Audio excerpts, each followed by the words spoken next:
दर्शनात् दुरितध्वंसी वंदनात् वाञ्छितप्रद पूजनात् पूरकश्रीणां जिन साक्षात् सुरद्रुमा। कहा जाता है कि जब राम और रावण के बीच में युद्ध की तैयारी हो रही थी, श्रीलंका तक पहुंचने के लिए समुद्र में ब्रिज बनाना था। राम की सेना के हनुमान जैसे बंदर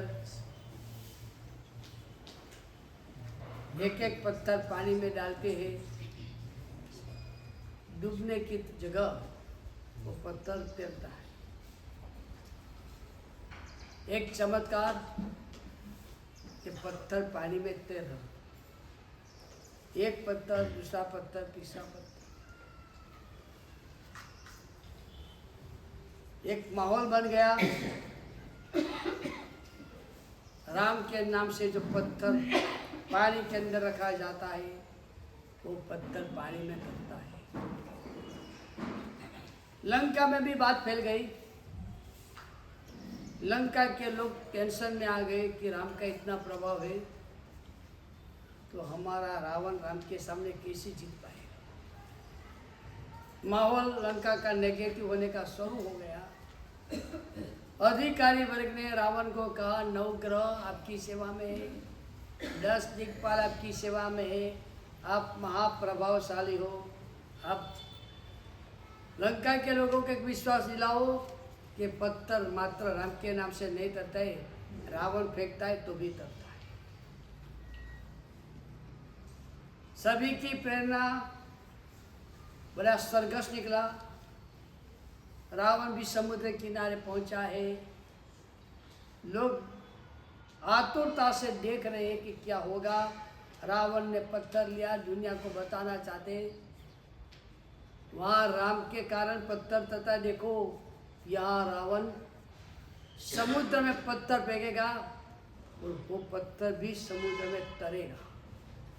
यानी पानी में पत्थर तरे, इससे कोई राम की महत्ता नहीं है, ये बताना था। और इसीलिए पत्थर रावण ने लिया। लोग देख रहे और रावण ने पूरी ताकत से पत्थर पानी में फेंका। पानी के बीच में वो पत्थर पड़ा और देख रहे सब, पत्थर पानी में तर रहा है। जय जयकार हो गया रावण का भी। राम का जो महिमा है रावण का भी इतना ही महिमा है। लोग ने ताली बजाई, सब खुश हो गए। जब राजमहल में वापस पहुंचे, मंदोदरी ने रावण को पूछा, आज मैंने आपका प्रभाव देखा कि आपके हाथ से फेंका गया पत्थर भी पानी में तरता है, आप कितने महान हो, आज मुझे पता चला। लेकिन आपके चेहरे पर उसकी खुशी क्यों नहीं, खुशी क्यों नहीं हो रही? तब रावण ने कहा, दुनिया ने इतना देखा, मेरे हाथ से फेंका हुआ पत्थर तर रहा है, मैं जानता हूं कि वो पत्थर मैंने फेंका इसलिए नहीं तर रहा है। जब मैंने पत्थर फेंका तब मैंने ही मन में धारणा रखी थी, अगर राम नाम का प्रभाव है तो ये पत्थर तो तर जाना। दुनिया कहती है रावण ने फेंका इसलिए तरा है, मैं जानता हूं कि राम नाम के प्रभाव से घर में दुनिया में मैं जो कहता हूं वो होता है। मैं जहां जो धारणा रखता हूं उसी मुताबिक ही होता है। जहां भी मैं हाथ डालता हूं सोना हो जाता है। और फिर मुझे अहंकार आ जाता है, मैं रावण का अवतार हूं। लेकिन एक बात समझ लो, अहंकार रावण का हो सकता है लेकिन सफलता तो राम के नाम की ही हो सकती है। यानी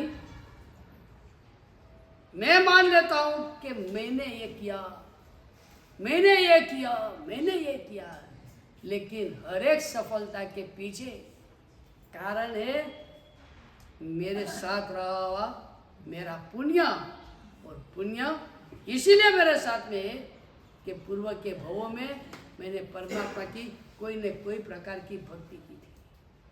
परमात्मा भक्ति से पुण्य और पुण्य से काम सीधा चलता है, काम सीधा चलता है प्रभु भक्ति से प्राप्त पुण्य से। अहंकार मैं करता हूं कि मैंने किया। हर जगह पर जहां सफलता मिले, जहां भी सफलता मिले, तहां हमको समझ लेना है रावण ने फेंका इसलिए पत्थर नहीं तरा है, राम का बल पीछे था इसलिए पत्थर तरा है।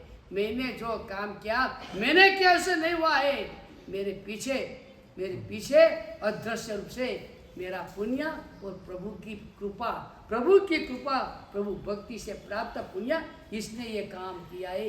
ये हमारे दिल में सतत रहना चाहिए। मैं करता हूं इसलिए काम नहीं होता है, मैं करता हूं इसलिए काम नहीं होता है। प्रभु की भक्ति और प्रभु की करुणा का बैकिंग है, इसीलिए काम होता है। जिसके हृदय में यह बात बैठ गई है कि मेरे से नहीं, प्रभु आपकी भक्ति से सब होता है, आपकी करुणा से होता है। इसलिए पहले भी एक बार कहा था कि देरासर में हमको तो इसीलिए जाना चाहिए थैंक यू कहने के लिए, भगवान दुनिया मेरी बाबा कर रही है, प्रभाव आपका है, नाम मेरा होता है। थैंक यू भगवान, थैंक यू। हर जगह पर मुझे जो सफलता मिलती है उसके पीछे भगवान आपकी करुणा एकमात्र। तो ऐसे परमात्मा की करुणा और कृपा को प्राप्त करने के लिए प्रभु भक्ति एक श्रेष्ठ कोटि का साधन है, क्योंकि प्रभु भक्ति से जो पुण्य उत्पन्न होता है इसमें प्राबल्य भी होता है और पवित्रता भी होती है। प्रभु भक्ति से जो पुण्य प्राप्त होता है वो विशिष्ट कोटि का होता है, साथ में विशुद्ध कोटि का भी होता है। दुनिया में लोग कल्पना ना करें ऐसी प्राप्ति होनी, ये पुण्य की विशेषता है। ऐसी प्राप्ति होने के बाद भी मन स्वस्थ रहना, पागल नहीं बनना और अवसर आने पर छोड़ने की हिम्मत आ जा रही, ये विशुद्धि है। तो परमात्मा भक्ति हमको प्रबल और पवित्र पुण्य, विशिष्ट और विशुद्ध पुण्य उसके कारण बनता है। लेकिन वो भक्ति कैसी होनी चाहिए, रूटीन वर्क नहीं। वैसे ऑफिसों में जो क्लार्क रहते हैं उनका रोज का रूटीन वर्क होता है। मान के वो फाइलिंग डिपार्टमेंट में है तो सुबह से शाम तक वो फाइलिंग ही करता है। अलग अलग जो कागज वगैरह है उनको फाइलिंग करते रहेगा। आज भी वो किया, कल भी वो किया, परसों भी वही किया, रूटीन रोज का वही करना है। जो सेल्स डिपार्टमेंट संभालता है, काउंटर पर सेल्स करना है, तो उनका भी रोज का वही काम रहता है। ग्राहक आए, ये माल बताओ, ये माल बताओ, माल बताना, वापस माल वहाँ रख देना। कल भी वही, परसों भी वही, रूटीन वर्क। कोई अकाउंट विभाग में है तो रोज का ये उनका चलता है एक ही काम, लेजर लेकर debit credit debit credit debit credit कर देता पूरा दिन, बरस तक यही चलता है, डेबिट क्रेडिट डेबिट क्रेडिट। ये सब रूटीन वर्क है। हाँ, वो रूटीन वर्क का भी लाभ है, नौकरी मिली है, कोई ना कोई वेतन मिलेगा, कोई ना कोई वेतन तो मिलता है। रूटीन करने से वेतन मिलता नहीं, मिलता नहीं। जो क्लार्क वगैरह है, तो सेल्स में है, ये अकाउंटेंट है, उनको जो 10,000 20,000 50,000 जो रोज का महीने का जो भी वेतन है वो उनको वेतन मिल जाता है। रूटीन वर्क करने से वेतन मिलता है। जैसे ऑफिसों में रूटीन वर्क जो करता है उसको वेतन मिलता है, हिरासर में रोज रूटीन वर्क करता है। वही पूछा, वही आया, सीधा गया, बाटकी लिया, केसर लिया, दंडन पूजा किया, वही चेत्ते उन्हें वही स्तवन निकल गया। ये रूटीन वर्क हमारा हो गया, तो उसका भी वेतन तो मिलेगा, बिल्कुल फेल नहीं जाएगा, निष्फल नहीं जाएगा। वहाँ पैसा के रूप में मिलता है या पुण्य के रूप में मिलता है। लेकिन समझना है जो रूटीन वर्क करता है वो मात्र सैलरी के लिए अधिकारी होता है। जो प्रभु भक्ति में मात्र रूटीन वर्क करता है उसको अमुक पुण्य मिल जाता है, बस आगे संतोष, आगे नहीं जाएगा। हमको रूटीन में नहीं जाना है, हमको रूटीन में नहीं जाना है, हमको कोई विशिष्ट भूमिका में जाना है। कथाएं तो बहुत ऐसी आती है, मात्र धूप पूजा किया और कितना बड़ा लाभ ले लिया, कैसा भविष्य काल सुधर गया। मात्र प्रभु को फूल चढ़ाया, अशोक माली नाम के आदमी ने बचे हुए 9 फूल परमात्मा को भक्ति के भाव से चढ़ाया और उसको 9 उत्तरोत्तर जो विशिष्ट कोटि की अनुभूति हुई। ऐसे बहुत सारी कथाएं सुनने को मिलती है। बात यह है, उन्होंने एक प्रभु भक्ति का छोटा सा भी कार्य किया और उनको जो विशिष्ट कोटि का लाभ हुआ। हम रोज प्रभु भक्ति करते तो हमको कितना विशिष्ट कोटि का लाभ होता है। सवाल ये आता है, सवाल इसका जवाब ये है, एक छोटी सी भी शोध जो करता है, एक छोटा सा भी जो क्रिएशन करता है, उसको जो प्रॉफिट होता है और जो हजारों दिन रूटीन के मुताबिक काम करता है उसको वेतन ही मिलता है। तो चलो हमको हमारी प्रभु भक्ति को रूटीन नहीं, एक विशिष्ट कोटि की बनानी है।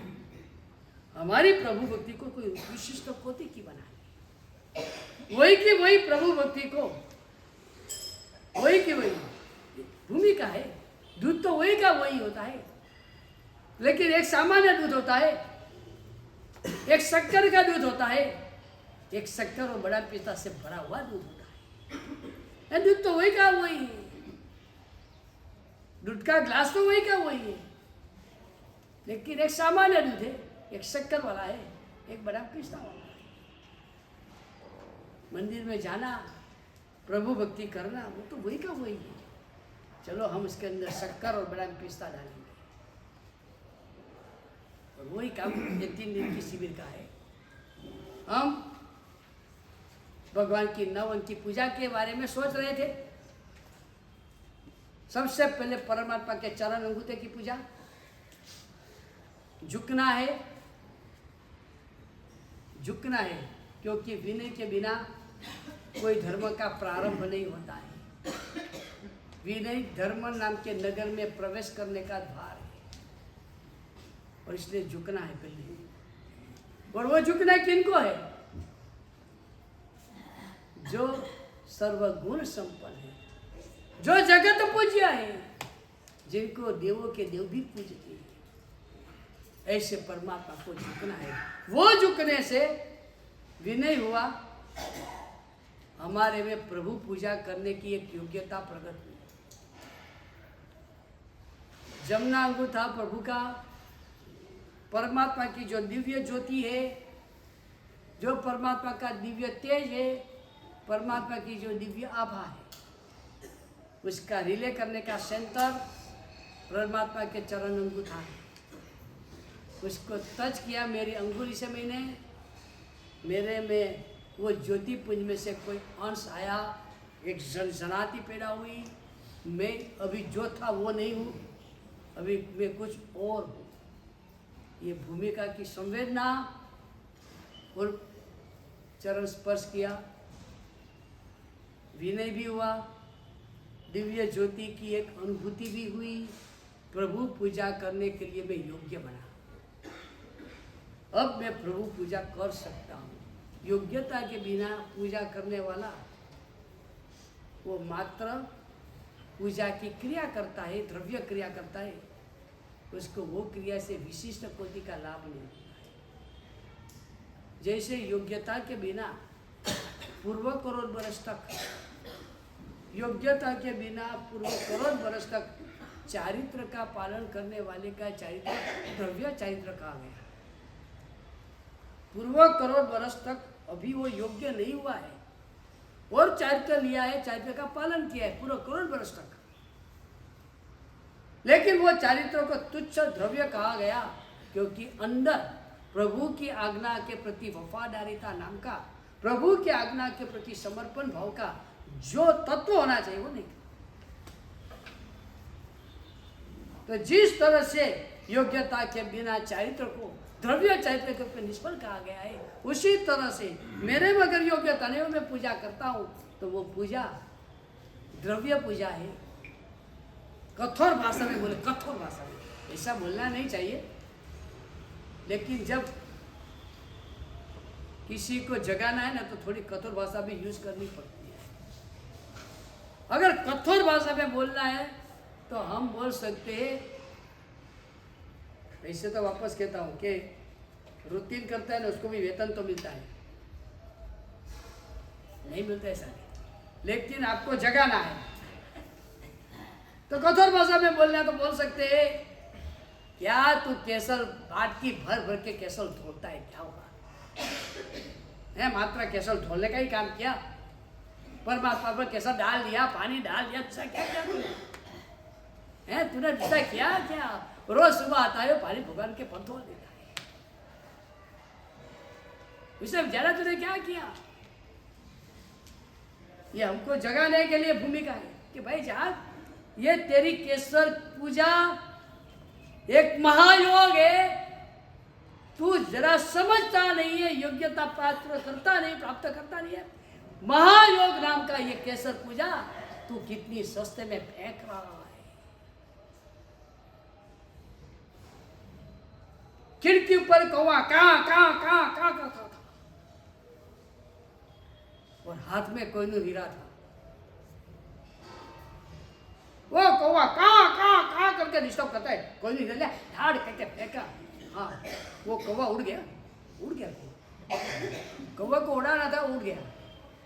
अब उसको ताली बजाकर कैसे, वाह वेरी फाइन कहोगे? कौवा को उड़ाने के लिए कोहिनूर हीरा फेंक दिया, हाँ कौवा उड़ गया, ताली बजाने की नहीं बजाने? तूने कितने महायोग जैसा, कोहिनूर हीरा जैसा ये परमात्मा पूजा, कोहिनूर हीरा से भी महंगा, अति सम्मान, इसको तो कितनी तुच्छ बातों में फेंक देता है। नहीं विधि का भान, नहीं भक्ति का भाव, नहीं श्रद्धा, नहीं उपयोग, नहीं उत्साह, विधि नहीं, भक्ति नहीं, श्रद्धा नहीं, उपयोग नहीं, एकाग्रता नहीं। कितना सुंदर योग तो कितने सस्ते में फेंक रहा। तो चलो हमको हमारे योग को महायोग बनाना है, तो इसके लिए पहले भी नहीं योग्यता आई और हम पूजा करेंगे, हमारी एक पूजा भी महायोग बन जाएगी। एक पूजा बोलो, डायमंड का एक पड़ी का एक पूरी, कभी आप बीकेसी गए कि नहीं गए? बांद्रा कुर्ला कॉम्प्लेक्स, डायमंड का बड़ा हब, सूरत में भी बड़ा हुआ है डायमंड बोर्स, हजारों डायमंड की ऑफिस है वहाँ। प्योर डायमंड इसकी पुड़िया होती, कोई 10 कैरेट, कोई 20 कैरेट डायमंड होता है। 10 कैरेट 20 कैरेट यानी 5 कैरेट यानी 1 ग्राम, तो 10 कैरेट यानी कितना हुआ? ऐसी पुड़िया, एक डायमंड की पुड़ी। बोलो मैं आपको पूछता हूँ, चना ममरा की कितनी पुड़ी? एक डायमंड की पुड़ी इज इक्वल टू चना ममरा की कितनी पुड़ी?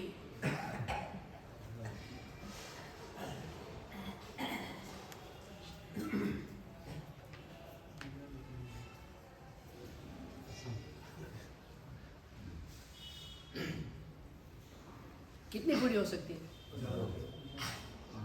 एक पूरे भक्ति के भाव से, जिसमें विधि भी है, भक्ति भी है, श्रद्धा है, उपयोग उत्साह सब है, ऐसी एक पूजा ये डायमंड की पूरी है। और इनमें से कुछ नहीं है, सब चना ममरा है।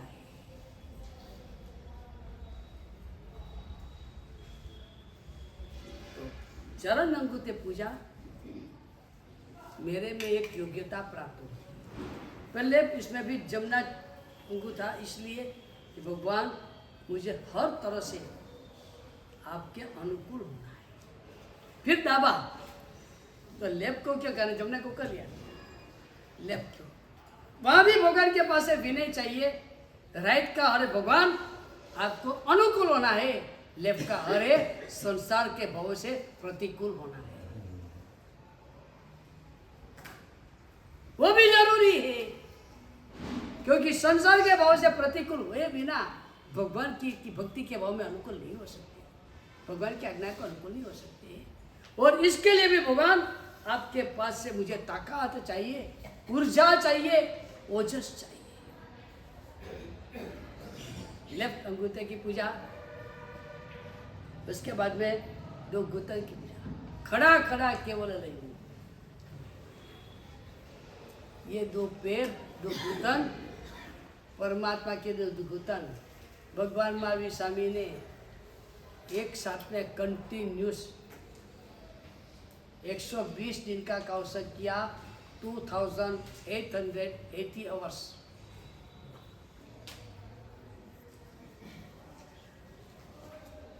चार महीना 24 उपवास, थानेनम मोनेनम जानेनम पानम पोषिरामी, 4 महीना तक कंटिन्यूस उपवास के साथ कौशल की मुद्रा।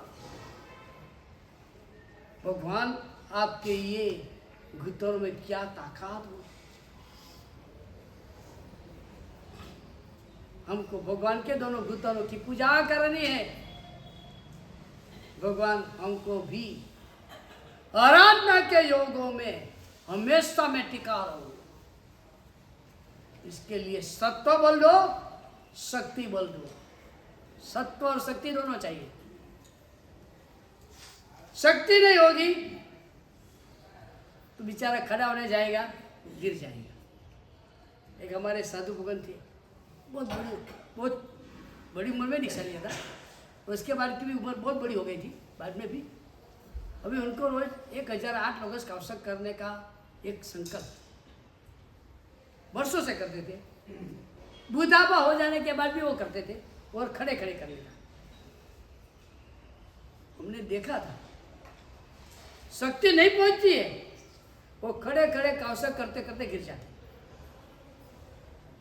जाते, फिर दूसरे बार से उनको खड़े करते, वापस वो खड़े होकर ही कौशल करते करते वापस गिर जाते,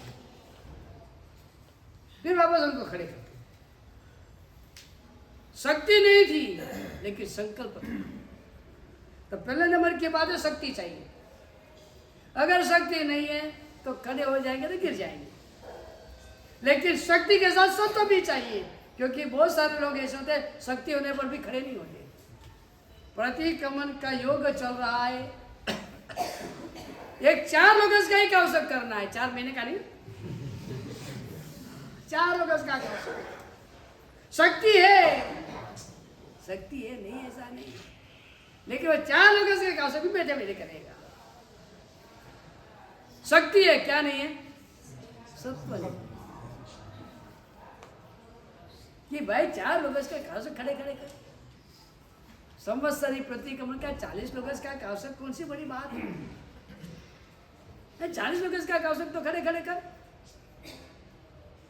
सत्व नहीं है, इसलिए शक्ति संपन्न भी बेटा बेटा कर। तो बात ये शक्ति भी चाहिए और सत्व भी चाहिए। प्रभु आपके 2 घुटनों की मैं पूजा करता हूँ, मुझे आराधना के योगों में, आत्मशुद्धि के योगों में शक्ति भी चाहिए, सत्व भी चाहिए।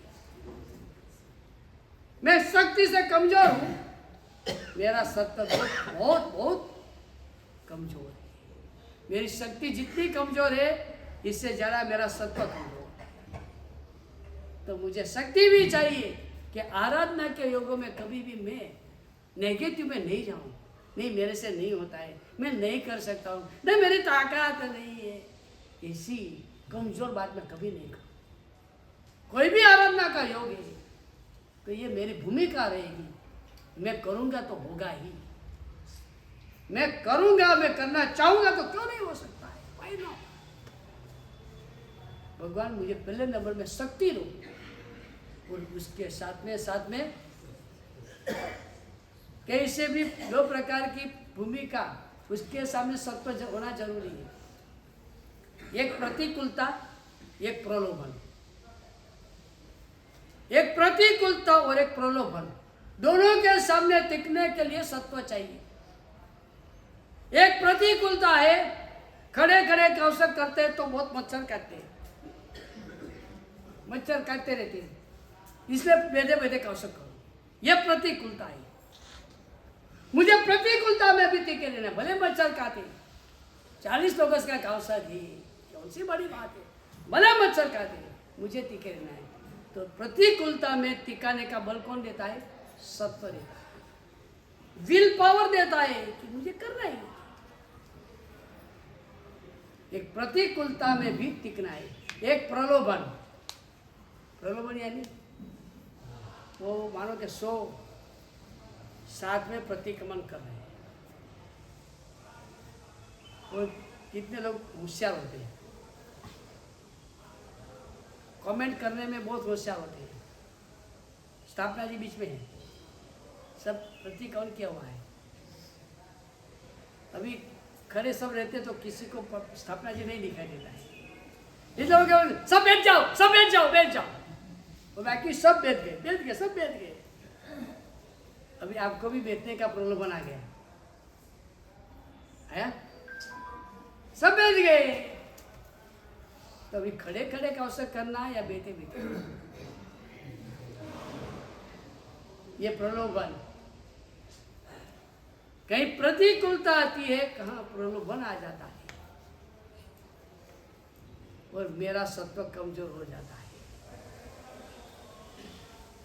प्रतिकूलता थी, जहां पहुंचना था वहां रात को पहुंचा, पूरा दिन इतना काम रहा, इतना भागना पड़ा, जिमने के लिए जहां पहुंचना था रात को पहुंचे। यह प्रतिकूलता है, तो अभी मैं रात को खा लूं या नहीं खा लूं, यह प्रतिकूलता। अभी एक रात को नहीं खाऊंगा, क्या मर थोड़े जाने वाला हूं, कल सुबह वापस आऊंगा, तो करनी।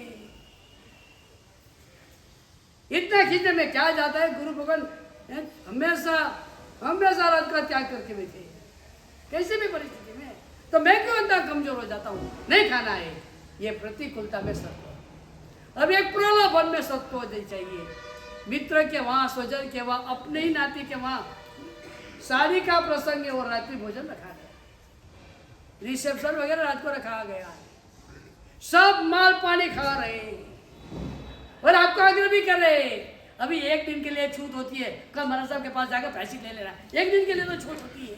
ऐसा आग्रह करते हो सामने, मुझे जो बात है वो सब चीज सामने है और उनका आग्रह भी है, तो रात को खाना या नहीं खाना, ये ताकत कौन देगा? मेरे प्रभु के घुटन की पूजा, मेरे प्रभु के घुटन की पूजा। हम तो बहुत कमजोर है, हमारे में कोई सत्व नहीं है। एक बात समझ लो, हमारे में कोई सत्व नहीं है, हम तो बिल्कुल बिल्कुल कमजोर हैं। अगर कभी भी हम मजबूत रहते हैं, विल पावर वाले, तो समझ लेना ये मेरी ताकत नहीं थी, मेरे प्रभु के घुटन की पूजा किया था, उससे मुझे प्रभु के पास से मिला हुआ ये थोड़ा सत्व है। तो 2 घुटन की पूजा करनी है, किसके लिए? मुझे शक्ति मिलो। आराधना के योगों में कभी भी मैं कमजोर नहीं रहूं, मुझे शक्ति दो। और साथ में कितनी भी प्रतिकूलता आ जाए, कितने भी प्रलोभन आ जाए, मैं मेरे नियम से, मेरी प्रतिज्ञा से, मेरी आराधना से कभी भी कॉम्प्रोमाइज नहीं करता। 2 घुटन की पूजा। चलो आगे जाते हैं। देखो वापस कहता हूँ, ये सब है ने बड़ा विस्तार मांगता है, अपने को संक्षेप करना है। आगे जाएंगे। 2 हाथ की पूजा।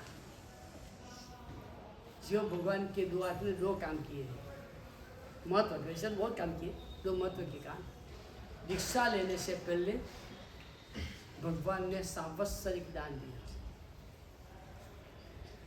दोनों हाथ से देते गए।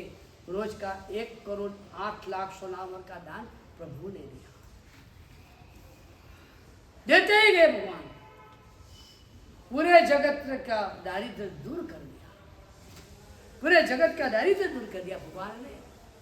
जब भगवान ने दिया तब कभी ये नहीं देखा ये योग्य है या अयोग्य है। भगवान ने कोई डिवीजन नहीं किया, ये मेरा है पराया है। जब भगवान ने दिया है तो देते ही गए। पहले भगवान ने दीक्षा लेने से पहले ये दोनों हाथों का उपयोग जगत को दान देने में किया, और दीक्षा के बाद, केवल ज्ञान पाने के बाद यही दोनों हाथों का उपयोग सभी को उगा देने में किया। पहले द्रव्य दान, बाद में संयम दान। और वो दोनों महान कार्य से पवित्र भगवान के दोनों हाथ, उसकी हम पूजा करें। भगवान हमको आपके पास से क्या चाहिए? ये मेरे दोनों हाथ काम में तो आते ही है, भगवान नहीं आते ऐसा नहीं है, आते हैं, लेकिन किसके लिए हाथ काम में आता है? ये गड़बड़ मत कर, एक छाता लगा दूंगा, काम में आया है? हाथ काम में आया कि नहीं आया? ढाल करके लगाना है तो काम में आया कि नहीं आया?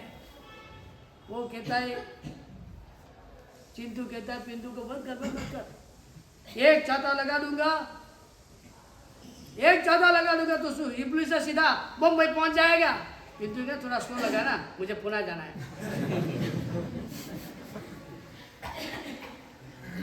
तो बात ही हमारा हाथ ना, हमने हाथ का उपयोग तो किया ही है। किसी को मारने के काम में भी मेरा हाथ काम में आया है, और उल्टा पुल्टा करने में भी यही हाथ काम में आए।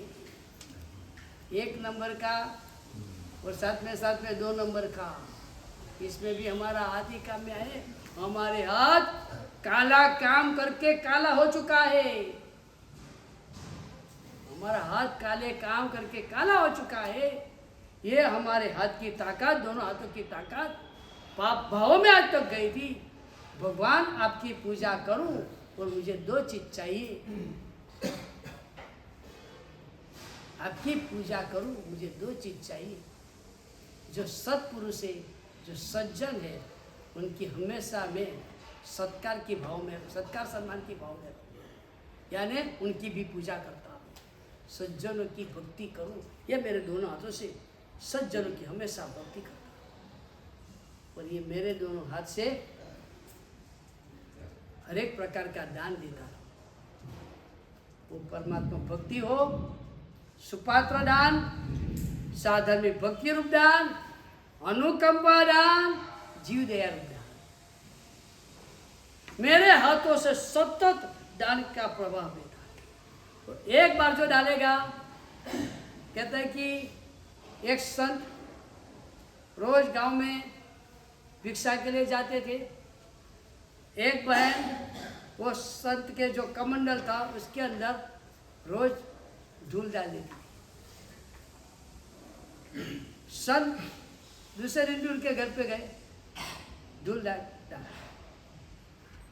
तीसरे दिन भी उसके घर पे गए, धूल डाला। शिष्य ने कहा, क्यों वहां जाते हो? ये बाई कितनी निष्ठुर है, आप जैसे संत के कमंडल में धूल डालते हो और भी आप आंख क्यों जाते हो? ये धूल डालने वाले को छोड़ो। संत ने कहा,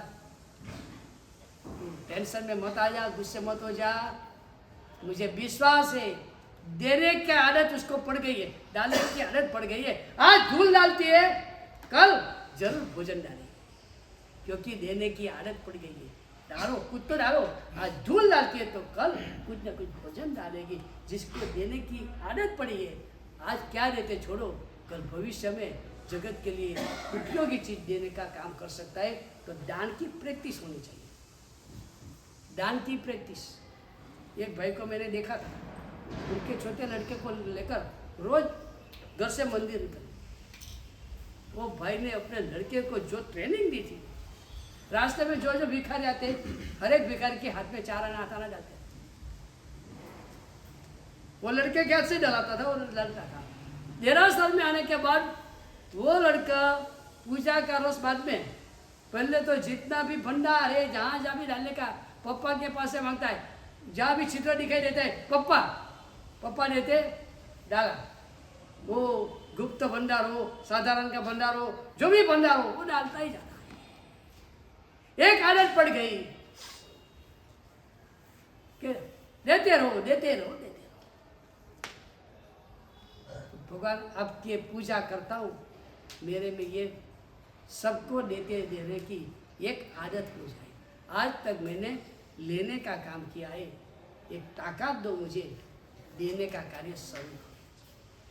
आज तक मैं इतना स्वार्थी था कि हर जगह पे यही सोचता था उससे मुझे क्या मिलेगा। भगवान एक ऐसी ताकत मुझे दो, मैं जगत को क्या दे सकता हूँ। एक चाहिए दान, एक चाहिए भक्ति। ये दोनों हाथ से भगवान दान की शक्ति दो, सज्जनों की शत परोसों की भक्ति, पैर दबाना वगैरह भक्ति की ताकत दो। लेफ्ट हैंड में से लेना है तो ये भी ले सकते हैं साथ में। जो आज तक उल्टा पुल्टा करता हूँ, मेरी शक्ति से जो भी उल्टा पुल्टा किया है वो सारे भाव मेरे खत्म। चलो आगे जाएंगे। दो कंधे, वैसे तो हमारा कंधा जो है ना अहंकार का प्रतीक है, ईगो। जिसको बहुत ईगो होता है, बहुत ईगो। एक की सिंपल पहचान देता हूँ, सिंपल पहचान, सही हो या गलत भी हो सकता है, तो इसको एक बार बार एक आदत हो जाती है, वो करता ही रहता, उसका कंधा ऊपर करता ही रहता है जगत को बताने के लिए आई एम समथिंग। ऐसी आदत वाले होती है, बार बार उनका कंधा ऊंचा होता है, बार बार उसका कॉलर की स्टाइल करता रहता है। समझ लेना ये रावण का मिनी आवृत्ति आया हुआ है। रावण की मिनी आवृत्ति। ये कंधा अहंकार का प्रतीक है। भगवान के दो कंधे में दो विशेषता है। ऐसे तो सब में बहुत विशेषता है, अपने को दो पकड़ के चलते हैं क्योंकि दो पूजा करते हैं। एक चाहिए प्रतिज्ञा निर्वाह, प्रतिज्ञा निर्वाह की मेरे कंधे पर 5 महाव्रत का पालन करने की प्रतिज्ञा का भार रखा गया है, पर मुझे वो वहन करना है। परमात्मा ने जब दीक्षा लिया तब से एक प्रतिज्ञा लिए, सर्व सावध्य का त्याग। कैसा त्याग? तो क्या मन में भी सावध्य नहीं आना चाहिए। इतना अलर्टनेस कि क्रोध के लिए पूरा माहौल बराबर है, उसमें क्रोध नहीं करने का। पूरा माहौल क्रोध करने के लिए माहौल बराबर बैठ गया है, अभी तो क्रोध करना ही चाहिए, नहीं करना। क्रोध करने के अवसर पर भी मेरे को क्रोध मन में भी नहीं उठना चाहिए। ये प्रभु का अलर्टनेस, क्योंकि मैंने प्रतिज्ञा किया सर्व सावध्य का त्याग। मन में भी क्रोध उठा, ये सावध्य मुझे नहीं करना। फिर सामने घोषाल आ जाए, जमाली आ जाए, ग्वाला आ जाए कि संगम आ जाए, जो आना है मुझे तय किया कि मुझे क्रोध नहीं करना है। मेरे सर्व सावध्य त्याग की प्रतिज्ञा में मुझे कोई कॉम्प्रोमाइज नहीं करना। तो भगवान की एक भूमिका रहती है कि पूर्णतया प्रतिज्ञा पालन। सामान्य तौर से भगवान कभी भी अपाड़ का सेवन नहीं करते, उत्सर्ग में ही रहने का, अपनी आराधना में जरा भी ढीलापन नहीं रखने का। भगवान ने अभिग्रह लिया। सामान्य तौर से भगवान भिक्षा के लिए तब जाते जब क्षुधा वेज्ञ कर्म का उदय होता है, यानी भगवान को अपनी भाषा में बोले तो भूख लगती है, या अपनी स्थूल भाषा। हकीकत में भगवान इतने सत्वशाली के ऐसा शब्द नहीं यूज करना चाहिए। मुख्य तो क्षुधा वेज्ञ कर्म का उदय होता है, तब तीव्र उदय होता है तब भगवान गुच्ची के लिए जाते, तीव्र सुधा वेदनीय कर्म का उड़े होना और गुच्ची के लिए जाना, तब संकल्प करना, अभिग्रह लेना कि राजकुमारी दासी बनी हो, मस्तक का मुंडन किया हो, हाथ पैर में बेड़ी हो, गोची का समय हो चुका हो, यानी भिक्षा काल पूरा हो गया हो, सुपड़ा हो, उसके अंदर बाकुला हो, बाप रे इतनी सारी शरत, 5 महीना 25 दिन 175 डेज, भूख लगने के बाद 175 दिन तक रहा है। तो भगवान एक थोड़ा इशारा कर लेते तो हिंट, अपनी भाषा बोले तो भगवान थोड़ी हिंट दे देते तो। ऐसे ने कौशाम्बी नगरी थी, मृगावती रानी भी परमात्मा की अनन्य कोटि की भक्त थी। वहां का जो मंत्री था, मंत्री की पत्नी भी प्रभु के प्रति अनन्य कोटि की भक्तानी। एक हिंट दे देते भगवान, ये देखो भगवान आप अपनी प्रतिज्ञा में से कभी मानसिक धर्म में भी वीक नहीं बने, कमजोर नहीं होगी। ये आपका जो प्रतिज्ञा पालन का सत्व। एक कंधा कहता है जो प्रतिज्ञा का भार उठाया है कभी भी वो भार नीचे नहीं रख देने का। एक प्रतिज्ञा का भार कंधे पर उठाया है तो पूरे पूरा उठा लेगा, बीच में थक जाने का नहीं। पर भगवान आपके एक कंधे ने पूरे जगत के कल्याण का भार उठाया है। कहा जाता है पाटन की एक घटना हुई थी, एक नाटक चल रहा था और सिद्धराज जयसी वेश परिवर्तन करने के, यानी कि राजा का रूप नहीं, कोई सामान्य आदमी का रूप लेकर पूरे नगर भ्रमण करता करता वहां जहां नाटक चल रहा था वहां खड़े हो गए। वहां सिद्धराज जैसे भी खड़े, एक दूसरा आदमी आया, बढ़िया था वो भी, उसको भी नाटक का रस। आगे सिद्धराज जैसी थे, पीछे वो खड़े थे, तो उसने नाटक देखने के रस में वो सिद्धराज जैसी का जो कंधा था उसके ऊपर हाथ रख दिया। सिद्धराज जैसी ने देखा ये पीछे मेरे कंधे पर आग रहकर एक क्या करो कि नाटक देख रहा है। बोले कुछ नहीं, पूरा हो गया नाटक। दूसरे दिन सभा में वो आदमी को बुलाया, वो सिद्धराज जैसी ने पूछा कि कल नाटक देखने गया था तो क्या किसी के कंधे पर हाथ डाला था तूने, रखा था? वो बढ़िया था, समझ गया कुछ गड़बड़ नहीं है, इतने मात्र से मुझे बुलाते नहीं, जरूर कोई गड़बड़ है। ध्यान से देखा तो लगा शायद हो सकता है जिसके ऊपर मैंने कंधा रखा तो वो तो राजा ही हो सकते हैं, वो राजा ही हो सकते हैं। सिद्धराज जैसी ने पूछा तुझे पता है तूने किसके कंधे पर हाथ रखा था? जब रखा तब तो मुझे पता नहीं था, आप ही बताए कौन थी वो? तो क्या मैं था महाराज राजा, और मेरे कंधे पर हाथ रखा, मेरा कंधा अभी भी दुखता है। तो बनिया ने कहा हो ही नहीं सकता राजा, कभी हो ही नहीं सकता, आपका कंधा दुखता है वो कभी भी नहीं हो सकता है। क्यों भाई, तूने मेरे कंधे पर पूरा भार रखा, मेरा कंधा नहीं दुखेगा? बिल्कुल नहीं दुखेगा। क्या बात करते, क्या सीधी बात है? जिसने अपने कंधे पर पूरे गुजरात का भार उठाया है उसके कंधे को ये बनिया का भार क्या लग सकता है?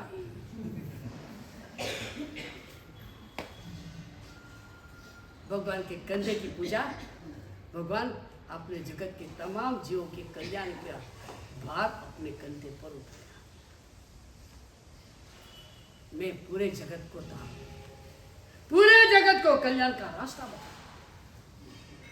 ये आपका भाव, आपके दोनों कंधे की पूजा करता हूं। एक मुझे संकल्प चाहिए कि कभी भी मैं मेरी प्रतिज्ञा में कमजोर नहीं बनूं। पहले नंबर में प्रतिज्ञा लेना, हाँ प्रतिज्ञा में कमजोर नहीं बनूं, लेता ही नहीं, ऐसा नहीं। प्रतिज्ञा लेना है और लेकर प्रतिज्ञा को बड़ी दृढ़ता से पालन करता है। तो एक भार है प्रतिज्ञा पालन में कभी भी ढीला नहीं पड़ने का। उत्सर्ग की ताकत है तब तक अपार के मार्ग में नहीं जाने का। एक बार ढीला पड़ा धर धर धर निचोड़ है, बाद में कॉम्प्रोमाइज करते करते कहां से कहां तक पहुंच जाएगा। तो पहले नंबर की कंधे की पूजा मेरी प्रतिज्ञा में मुझे दृढ़ता मिलो। और दूसरे नंबर में मैं जगत का भार कंधे पर उठाऊं, ऐसी ताकत मिलो। मेरे सहारे अनेक लोगों को जीवन मिले, ऐसी ताकत मुझे मिले। मुझे किसी के सहारे नहीं जीना है, मेरे सहारे हजारों को जीवन मिले, ऐसी मुझे ताकत मिले। जीवन यानी मात्र रोजी रोटी नहीं, इसका पूरा परलोक सुधर जाए, सदगति से सिद्धि गति तक पहुंचे, इसके लिए उनके लिए जो व्यवस्था करनी वो ताकत मुझे प्राप्त। तो कंधे की पूजा, चलो आगे जाएंगे। ब्रह्मरंध्र की पूजा, कहा जाता है कि ये केवल ज्ञान का सेंटर माना जाता है। वैसे तो प्रत्येक आत्मा प्रेस केवल ज्ञान नहीं है, प्रत्येक आत्मा प्रेस में अनंत ज्ञान है, लेकिन इसको ब्रह्मरंध्र कहा जाता है। भगवान की जो केवल ज्ञान ज्योत है, वो केवल ज्ञान ज्योत का अंतिम पराकाष्ठा का बिंदु ये ब्रह्मरंध्र है। यहाँ टच करना यानी भगवान के केवल ज्ञान की ज्योत को स्पर्श करना, एक जबरदस्त ऊर्जा, एक जबरदस्त कोटि की ताकत। एक बार ब्रह्मरंध्र परमात्मा का सही रूप से स्पर्श हो गया, वैसे जो कुंडलिनी योग वाले होते हैं वो भी कहते हैं 7 चक्र, जो अंदर शरीर में 7 चक्र है, हमारे सबके सोए हुए 7 चक्र। जो साधक होता है उनके 7वें चक्र धीरे धीरे करके जागृत होते हैं। उसमें अंतिम यहाँ चक्र है सहस्रार, एक जबरदस्त गति का ये चक्र है। जिसका ये चक्र खुल गया वो अनिमानी 8 सिद्धियों को प्राप्त करता है। अनिमा, लघिमा, महिमा, ऐसे 8 प्रकार की सिद्धि बताइए। उसको बाह्य जगत में 8 प्रकार की सिद्धि प्राप्ति होती है, अभ्यंतर जगत में उसको 8 प्रकार की विशिष्ट अनुभूतियां होती है। ज्ञान की, दर्शन की, अव्याबाध की, अनंत अनंत स्थिति का, निर्मल मनोभाव, अपना अग्रलघु स्वरूप, अरूपी स्वरूप, एक अनुभूति के स्तर पर पहुंच जाता है। परमात्मा ने ये पाया हुआ है, उनका स्पर्श, एक ऊर्जा, एक अनुभूति हो जाती है। मेरे अंदर की दिव्य चेतना, दिव्य ज्योत, इसकी प्रतीति एक होने का स्वरूप होते आए। एक होते प्रतीति, एक होते ज्ञप्ति और एक होती अनुभूति। श्रद्धा का जब स्तर आता है तब प्रतीति होती है, ज्ञान का स्तर जब प्राप्त होता है तब ज्ञप्ति होती है, और चारित्र का परम ब्रह्म का स्वरूप जब स्पर्श होता है तो अनुभूति की भूमिका में जाता है। तो यहाँ हमने भगवान का ब्रह्म आज ज्यादा था, सब पूजा होती है, सबसे महत्व की पूजा नहीं होती। वैसे तो जैसे शत्रुंजय में आज तलेती को छोड़कर कहीं भी साक्षात पर्वत का स्पर्श नहीं है। वो तलेती में जितना पत्थर है बस इतना ही साक्षात शत्रुंजय है, बाकी तो पगथिया है। शत्रुंजय डायरेक्ट स्पर्श कहाँ है? उसी तरह से आप पूजा करने जाते हैं निराशर में, भगवान का डायरेक्ट स्पर्श कितना है? बहुत कम है। या तो खुला चढ़ जाता है, खुला चढ़े तो भी बुरा मत मानना, बात समझ लो। ऐसा आग्रह नहीं रखना कि हमको खुला नहीं, डायरेक्ट भगवान की पूजा करनी, आग्रह नहीं रखना। क्योंकि हमारे केसर से, पानी से हम पूजा करना चाहते हैं, लेकिन प्रतिमा का जो ओजस है, तेज है, धीरे धीरे कम होता जाता है। कैसे? तो कि वो पानी जो बहता है ना, वो प्रतिमा में एक खड़ा जैसा बना देता है। तो बहुत आग्रह नहीं रखना। कपड़ा पहना हुआ आदमी हो या कपड़ा पहना हुआ आदमी है, प्रभु प्रभु ही। प्रभु का अंजन यहाँ हुआ है, आँख में हुआ है, जाम चक्षु रखते। ये आँख में से अंजन हुआ, पूरी ऊर्जा पूरे शरीर में व्याप्त हो गई, पूरे शरीर में व्याप्त हो गई। अभी परमात्मा का पूरी प्रतिमा परमात्मा है, और इसीलिए प्रतिमा के ऊपर चढ़ा हुआ खोला खोला भले वो कपड़ा है, लेकिन स्पर्श तो भगवान को ही है। मैं किसी कपड़े पहने हुए आदमी को, कपड़ा पहना हुआ है, उसको जोर से धब्बा लगाऊं तो कपड़ा को मार लगेगा कि आदमी को सीधी बात है। बहुत आग्रह नहीं रखना। आज की परिस्थिति, भगवान की प्रतिमा इतनी अभी पावरफुल ले रही है, और इतनी सारी बार पूजा पूजा पूजा होती है, तो उसके अंदर खड्डे वगैरह पड़ने का हो जाता है। प्रतिमा की जो भूमिका होती है उसको असर पहुँचता है। भले खोला चढ़ाया, अगर खोला नहीं भी चढ़ाया तो भी कहाँ पूजा करने को मिलती है। वो आप लोग फूल पूजा करने वाले फूल कहीं भी रख देते, भगवान का पूरा अंग आपके लिए फूल ही है। बगल भगवान की ये कान में फूल, ये कान में फूल, ये बगल में फूल, ये बगल में फूल, यहाँ आधार मिला तो यहाँ फूल चढ़ाया, यहाँ आधार मिला तो यहाँ फूल चढ़ाया, यहाँ फूल चढ़ाया, यहाँ फूल चढ़ाया, हर जगह फूल तो चढ़ जाता ही है। तो भगवान को वैसे भी डायरेक्ट पूजा मिलती है, वैसे भी वो मुश्किल है। चलो वो सब मिलती है, लेकिन मेन पूजा तो होती ही नहीं है। क्योंकि आप लोग क्या करते हैं, भगवान का अंगुलिचना हुआ, चंदन पूजा हुई, जो चढ़ावा बोला केसर पूजा हुई, फूल पूजा हुई, मुंगेट चढ़ा दिया, भगवान को मुंगेट चढ़ा दिया। अभी भगवान के पीछे यहाँ पूजा करनी है, कैसे होगी? सही में विधि है। पहले एक बार मुंगत भगवान को चढ़ाना, बोले चढ़ा दो, वापस मुंगत साइड पर रखकर सभी के लिए पूजा करने की अनुकूलता रखनी चाहिए। जब सभी पूजा पूरी हो जाए, बाद में वापस मुंगत भगवान को चढ़ा देना चाहिए।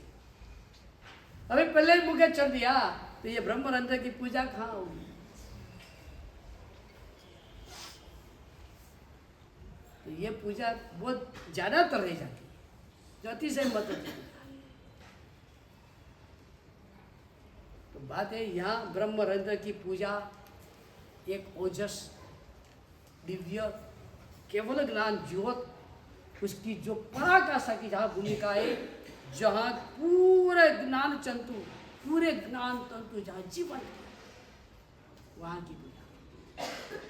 एक अनुभूति होती है कि मेरा ब्रह्मरंध्र, मेरे सारे ज्ञान तंतु जागृत हो गए।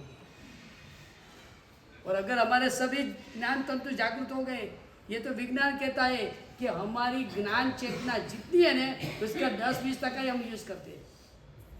अगर 100% जागृत हो गया तो वो आदमी हजारों आइंस्टाइन हो जाएगा एक साथ में। इतनी ताकत आ जाती है ज्ञान की। तो जब भगवान के ब्रह्मरंध्र को स्पर्श किया, ऐसी एक अनुभूति है कि मेरे ज्ञान तंतु भी जागृत हो गई। वो ब्रह्मरंध्र की पूजा, वो मेरा लक्ष्य। उसके लिए मुझे परमात्मा के अंदर और मेरी आत्मा के अंदर उतरना है। इसलिए यहाँ पूजा, यहाँ पूजा, यहाँ पूजा और यहाँ पूजा होती है। समय हो गया है, इसलिए अभी बाकी की बात अग्रे वर्तमान जैसी बात में भविष्य में अनुकूलता रहेगी और आप सब इकट्ठे होंगे, देखा जाएगा। आज तो 10-20 हो गया, इतना के भीतर है कि आगे जो कुछ दिखाओ इच्छा में।